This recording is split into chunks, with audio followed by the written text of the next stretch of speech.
Let's bring in Frank McKenna. Frank is a former Canadian ambassador to the United States. He's also the deputy chair of the wholesale banking at TD Bank Group. Frank, good to see you. Appreciate your time today. Thanks very much. All right, so what's the best case scenario here, do you think, for Mark Carney, Frank? Well, look, this meeting is important. And it's important to try to establish chemistry, and that may be in vain, but it's an important thing to try to do. The tone at the top always is important in relationships between countries. But I think, Todd, there's something else that we can do, and that's to level set the facts.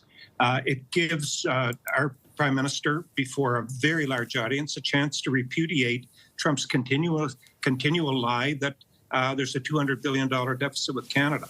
That's just factually not true. It also gives our Prime Minister a chance to say, contrary to what President Trump says, the United States does need Canada, and to talk about 25% of their oil comes from Canada, or 70% of the aluminum, 31% of all the tourists going to the United States are from Canada, or potash, 70-some% of potash going as well, and just on and on and on. And I think we should deliver actually a fact sheet if such a meeting takes place, to give a fact sheet to all of the Congress, all of the press, everybody, so we finally can level set the facts and not allow Trump's continuous misinterpretation of the truth to become the news. How would you characterize the way that Mark Carney has handled this relationship so far, Frank? Well, I think he's disagreeing, but he's not disagreeable. And I think that tone is important. He's going out of his way to be respectful to the president, but at the same time being very assertive for Canadians that we know that we are going to have to establish a different relationship with the United States of America than the one we had in the past. We're not going there as supplicants.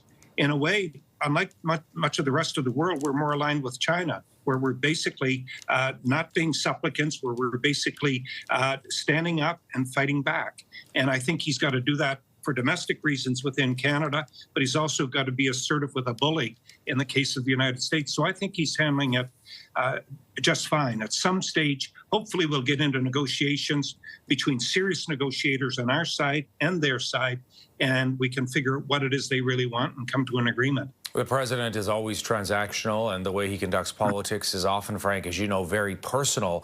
What about that personal relationship? Trump is said to respect strength. You mentioned being a bully, and trying to stand up to him, even though, of course, like it or not, we are sort of at the mercy of the Americans when it comes to the economy.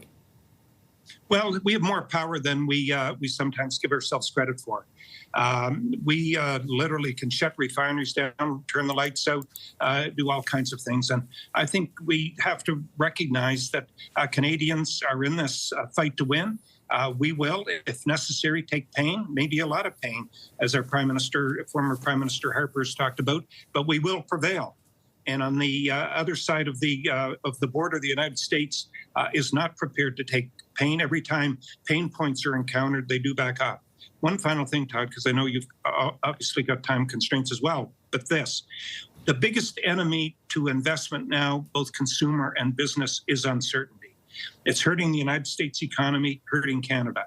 If we can end up getting on some type of track, a negotiation track, we may be able to free the animal spirits again and allow people to spend and invest, and that would be good for both sides of the border. So it's really important that we get this thing on track and get going. Hey, one final thing. We know that the president didn't seem to like Justin Trudeau very much. I mean, he went on numerous times down that road. Now we have a new prime minister. This is a guy who was the central banker in Canada and in the United Kingdom, but also a man who can be accused of being a so-called global elitist. And I wonder whether you think that, his background, his experience, does that help him with someone like Donald Trump or not? Carney talked a lot about his experience in the private sector. He tried to talk that up as well. What's your gut telling you, Frank? Well, my gut is telling me that we have one of the world's foremost experts now as our prime minister. We're not going to be sitting at a kid's table. We're going to be at the head of the big table in any forum that we're in.